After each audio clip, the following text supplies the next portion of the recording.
요한복음서 해설 28번째 사랑. 요한복음의 마지막 장이다. 대개 요한 21장은 후대에 덧붙여진 부분이라 여긴다. 그럼에도 21장은 요한복음 전체, 나아가 요한계 문헌의 가장 중요한 주제인 사랑을 다시 한번 강조하고 요약한다. 사랑이 무엇인가? 타인을 존중하고 배려하는 것인가? 아니면 세상을 바라보는 제 마음이 바다같이 넓은 것인가? 요한복음은 참으로 아픈 사랑을 가슴 벅찬 감동으로 그려낸 복음이 아닐까 한다. 어둠과 불의 그리고 부조리가 가득한 세상에 외아들을 보내는 아픔을 감수하면서도 어떻게든 세상을 껴안으려는 하느님의 절규와 몸부림이 가득한 복음, 그것이 요한복음이 아닐까. 예수님은 늘 세상과 하나였고 일상의 평범함 속에 비범한 하느님을 증거했다. 외딴 곳, 신비스러운 곳, 낯선 곳의 하느님이 아니라 우리가 먹고 자고 일하는 그곳에서 예수님은 하느님의 사랑을 드러냈다. 요한복음 21장은 다시 한번 일상 속 하느님 사랑을 먹는 이야기를 통해 전개된다. 고기가 많이 잡혔다는 기적의 서술에 집중할 겨를이 없다. 사실 요한복음은 기적이나 이적이란 단어는 사용하지 않는다. 대신 표징이라는 단어를 사용하여 표징 너머의 의미를 찾도록 독자들을 초대한다.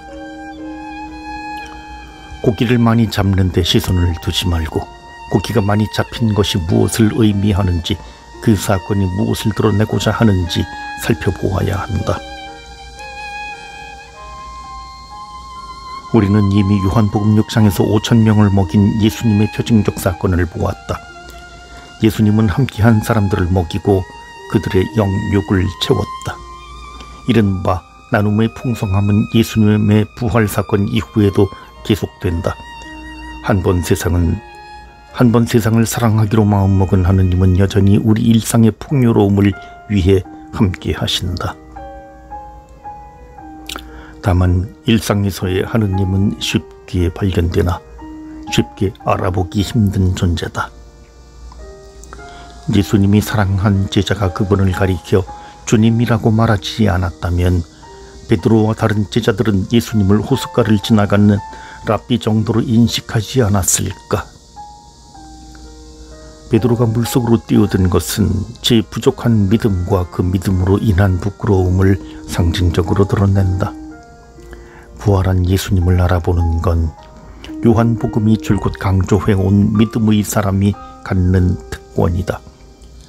요한복음은 동시대의 그리스도인들에게 보지도 만지지도 못하는 예수님을 기억하고 그분의 흔적을 더듬는 유일한 방법으로 믿음을 제시한다.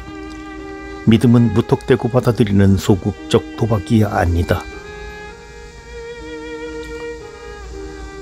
베드로는 낯선 남자의 제안을 따랐다. 밤새 고기를 잡지 못한 어부가 다른데 그물을 쳐보라는 낯선 이의 말을 순순히 따른다는 건 제 인식과 경험을 넘어서는 해방과 자유를 이뤄내는 용기 있는 일이다. 믿음은 제 삶의 완전함을 위해 수련과 완덕의 삶을 추구하는 게 아니다. 수련과 완덕은 어찌 보면 제 삶과 그 가치에 더욱 몰입하게 하며 경우에 따라서는 타인과 주변에 무감각해지게 하는 위험도 내포한다. 요한복음의 믿음은 자기로부터 해방하여 일상 속 하느님을 발견하는 데에 있다. 먹고 마시는 식구라도 서로를 알지 못해 반목하는 경험은 숱하지 않는가? 대개 사람은 보는 것 듣는 것을 보고 듣는 게 아니라 보고 싶은 것 듣고 싶은 것을 보고 듣는다. 예수님의 역사적 존재가 사라진 1세기 마렵의 그리스도인들에게 가장 시급한 것은 기존의 제 삶에 대한 안온함이 아니라 제 삶에서부터 해방되어 새롭게 태어나 열린 마음으로 예수님의 가르침을 받아들이는 데 있었다. 아침을 먹는 일상은 반복되고 반복된 만큼 지루할 수 있으나 부활한 예수님과 함께하는 아침은 주님을 깨달은 기쁨과 풍성함의 시간이 된다. 반복된 일상에 묻혀 살더라도 자신으로부터 진정 해방되어 예수님과 함께 사는지 아니면 그 일상에 사로잡혀 끌려다니며 예수님을 철저히 소외시키는지 요한복음의 저자는 다시 한번 독자들에게 질문하고 있는 것이다. 이 질문을 고쳐보자면 이렇다. 나는 예수님을 사랑하는가 아니면 내 일과 내 삶을 사랑하는가? 일상의 수많은 사건과 상황을 진지하게 성찰하여 우리 삶의 자리가 예수님을 증언하는 자리여야 한다는 것이 요한복음이 마지막으로 당부하고 싶은 이야기이다.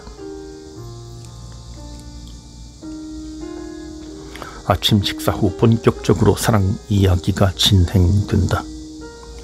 3번에 걸쳐 예수님이 베드로에게 묻는 사랑은 3번에 걸쳐 예수님을 배반한 베드로의 모난 부분을 상쇄한다.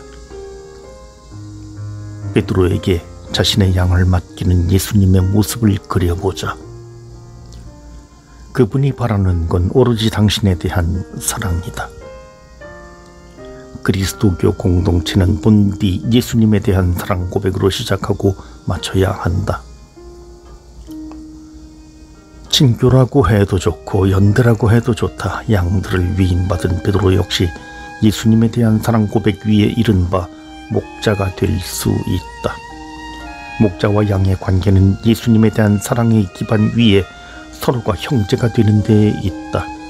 세상은 신과 인간을, 인간과 인간을 상하 관계의 틀로 대하고 규정하지만 그리스도교 공동체는 신도 벗으로 인간과 인간도 형제적 사랑으로 이해하고 받아들인다.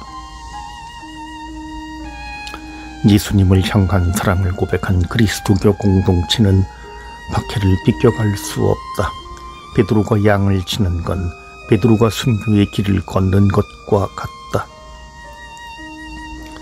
1세기 말엽 그리스도교 공동체가 겪은 현실적 박해는 어떤 의미로 참된 그리스도인을 드러내는 표징과 같다. 예수님을 따르는 것이 그리스도인이 가야 할 길이고 주님은 그 길로 신앙인을 늘 초대하고 있으며 그 초대는 결국 십자가를 함께 짊어지는 것이기 때문이다. 그리스도인은 박해를 고통으로 여기는 게 아니라 오히려 영광으로 여길 줄 아는 사람이다. 사랑하는, 너무나 사랑하는 예수님이 걸어간 길을 애써 찾는 이가 그리스도인이어야 한다. 사랑의 길은 홀로 걸을 수 있는 용기 있는 길이다. 많은 신앙인이 누군가와 자신을 비교하는 경향이 있는데 비교는 대부분 자기 비하로 연결된다. 저 사람처럼 신앙심이 깊으면 좋을 텐데 매번 기도해도 신앙심이 커지기는커녕 몸이 건조한 마음만 스산이 남아 이렇게 자책하는 신앙인을 많이 본다. 예수님이 베드로에게 한 말을 다시금 되짚어보자. 그것이 너와 무슨 상관이 있느냐? 너는 나를 따라라. 예수님을 추종하는 것은 비교 우위의 자리를 차지하겠다는 호기를 키우는 것이 아니라 자신과 예수님의 고유하고 직접적인 관계에 대한 사유를 기본적으로 하겠다는 것이다.